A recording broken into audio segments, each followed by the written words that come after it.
gonna head to platform 3. I'm gonna show you how to get from Kraków Central Station all the way to Auschwitz. As soon as I actually found the train, I did have a little bit of a confusion since I actually booked the first class so I could get the first class experience.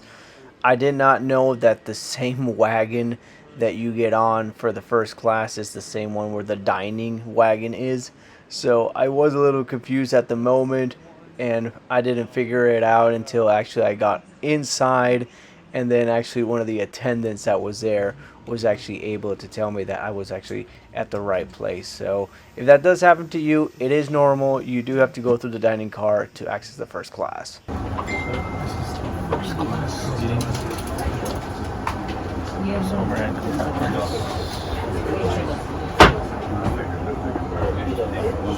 Now there really wasn't much to see on the way over there because it was pretty blocked by a whole bunch of trees and vegetation, but at least if that's what you're into, that's fine. There were some places where you can actually see some buildings and stuff, but actually let me show you inside how the first class wagon looks like, how the seating is, so that we have an idea of how it looks like and what to expect. So there was actually a lot of people, surprisingly. I thought there would be less. And I'm going to show you now the dining wagon, which already had a lot of people in it. Mostly people get just like a drink, a coffee, a tea. I didn't really see much people actually eating, unless there was maybe a little snack, but that was basically it. But it's good to know that it's there if you really need it. Now I want to show you the other side of where the bathroom is, right behind where the first class wagon is, so that way you do know and you do understand that there are actually fully functional bathrooms in these. Supposedly each cart does have one. It seemed pretty okay. I mean, for something that's very public, I thought it was relatively clean. I mean, the water was working, the toilet was working. It was a little bit messy on the floor. There was a little water spill and the trash hadn't been taken out, but overall, I thought it was fine. So right now we have just arrived, and I am going to show you where to go unless if you are confused. Once again, this was my first time here, so I actually had to kind of do things on the fly, and sometimes I just follow the crowd. In this situation, I really couldn't follow anybody because there wasn't really many people getting off on this one, but this is the actual stop that you need to get off if you want to go visit Auschwitz, and that's the timetables right there if you want to see where the next trains are. So basically, if you land here in the middle aisle, or the middle island, let's put it that way, you do actually have to go downstairs, which I'm going to show you. That way you can get to the next platform. So you're gonna, in this case, you're gonna take a left. That way you can go to where the actual buses are, which will take you to the Auschwitz Museum. And this is the look on the inside, on how it looks once you go downstairs, so you have an idea. And there's a little fun little mini map over here on the right side from Kraków to where I'm at right now. And there are some elevators just in case if you, for example, like these people that brought their bike. This is the train station that I'm at currently. If I were to walk to Auschwitz 1, it would take me about 20 minutes. If I take a cab, it will take 4 or 5 minutes. Or I can take a bus transportation.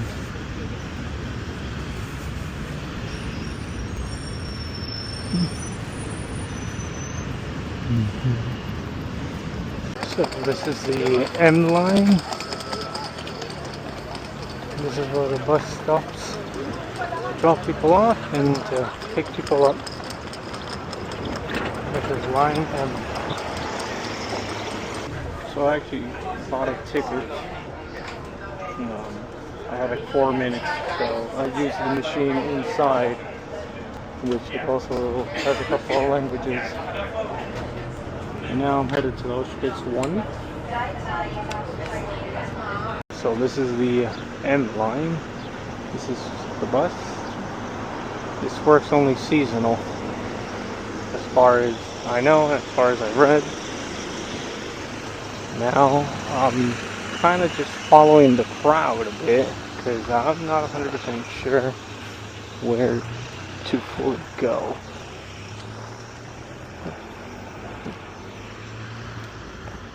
Now, I did buy my tickets online. I bought my tickets in advance to avoid any queues.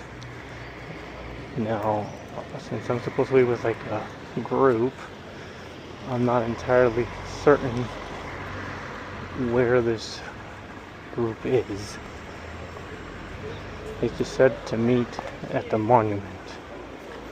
So this is a hostel. Oh. And there's a restaurant. I would definitely not stay here because it's going to be overpriced.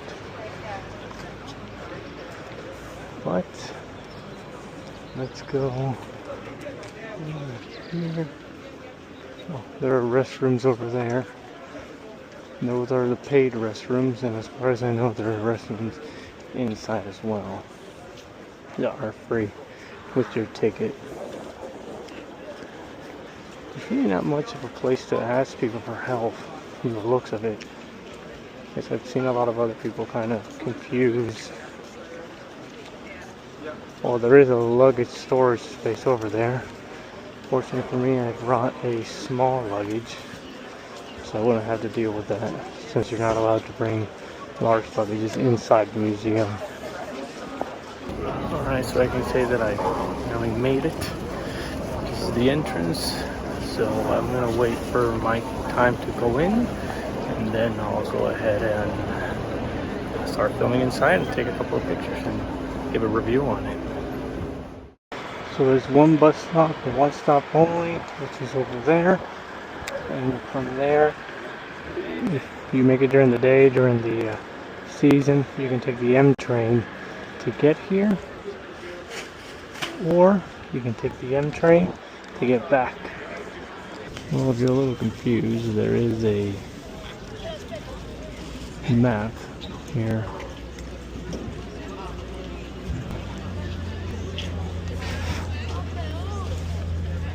So there are bathrooms after the checkpoint. These are free. After you get your ticket checked, you do have to wait around a little bit until the actual guide gets there. So in the meantime, there's a little bit of information, and this is the area, let's put it this way, like where the waiting room is. And now you can actually look around, you can walk around. This is already part of the experience, let's put it that way. There's a list of names over here of the people that were actually in the concentration camp itself. You can browse through it. If you have any questions, there is an information desk over here, as you can see. And then you just actually wait until they call out by the language. That's how you know what group you're in. As of right now, I'm actually with the tour guide and with my tour group. This is actually like an open hallway in which they actually play out the names of all the victims that were actually here. Now, I'm not going to show you everything because it's just too much and it will be way too long of a video. But I will explain a little bit here and there so you understand what you're looking at. And now, if there are some areas that they do ask for you to actually not take any videos or pictures, in which I obviously did not. But this is actually what's called Auschwitz I. So after this one, we will go to Auschwitz II, but that way you have a little bit of an idea of what there is here. Now, mostly what you're seeing over here is actually where the officers were at. And the tour guide is actually pretty good. It explains everything in much detail. And if you have any questions, he's very open for you to ask him, and he will explain everything. And if he has to repeat something, he can as well. Now, I'm going to be walking towards where the actual fence is. Now, this is what you would mostly people would see in movies. These are basically the original ones that they're here. And you can see how it would be difficult to actually try to go and cross this. I mean, you would be entangled and you would be pretty severely cut and in pain. So once again, also try not to touch anything because you want to preserve it as much as possible. I know this is a very horrible place, but it's actually part of human history, let's put it that way. So kind of respect it and just follow the instructions of your guide. Now, this is another area in between buildings. I guess this is where they were actually doing like cooking and stuff.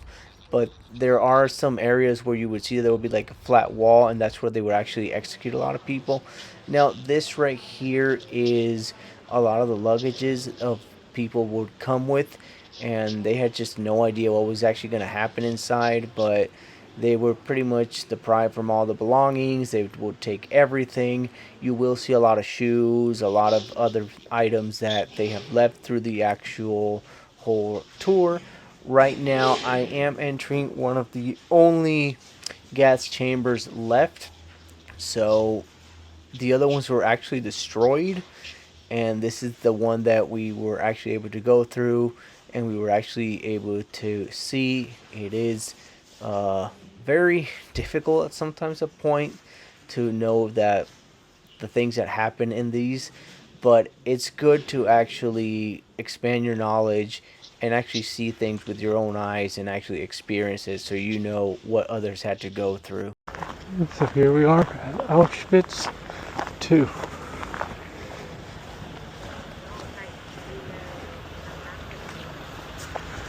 So I am finally inside the largest concentration camp here in Europe during World War II.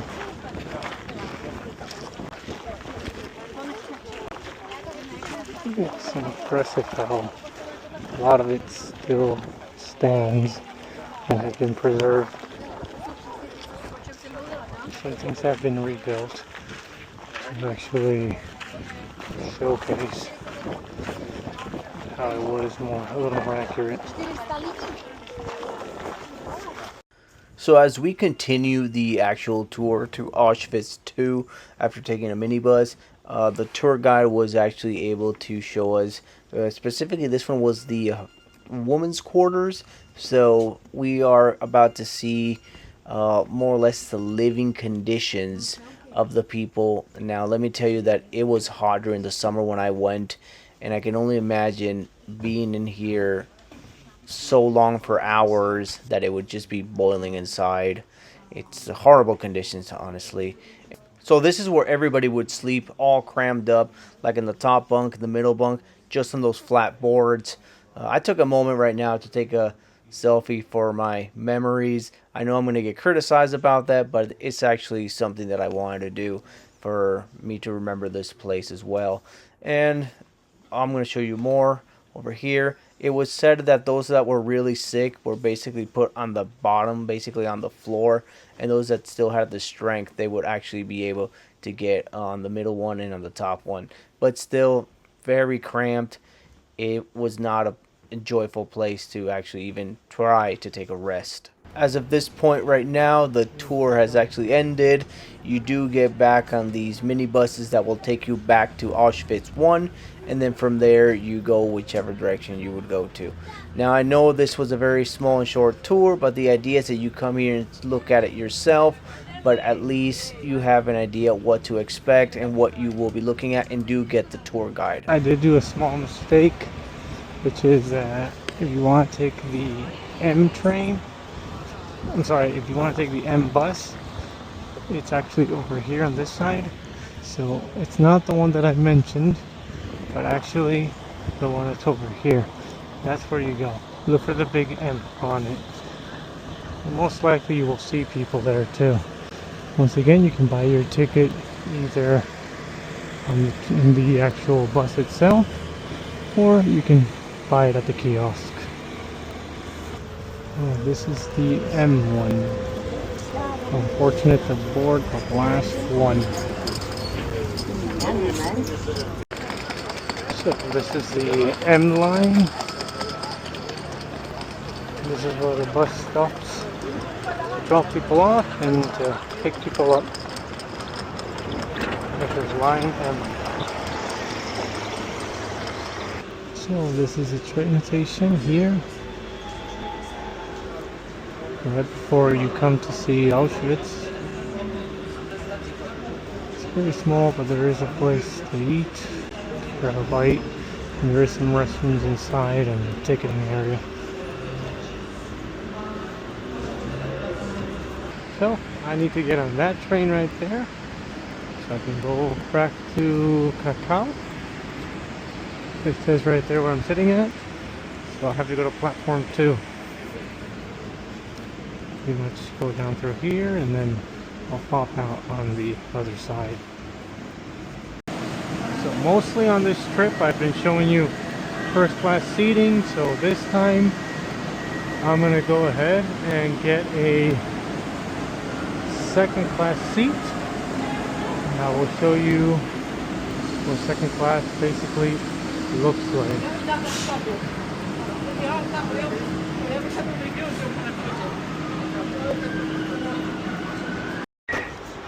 So this is second class. I'm gonna show you around so that you have an idea. I was just seeing your touch. And there is a ticket machine here.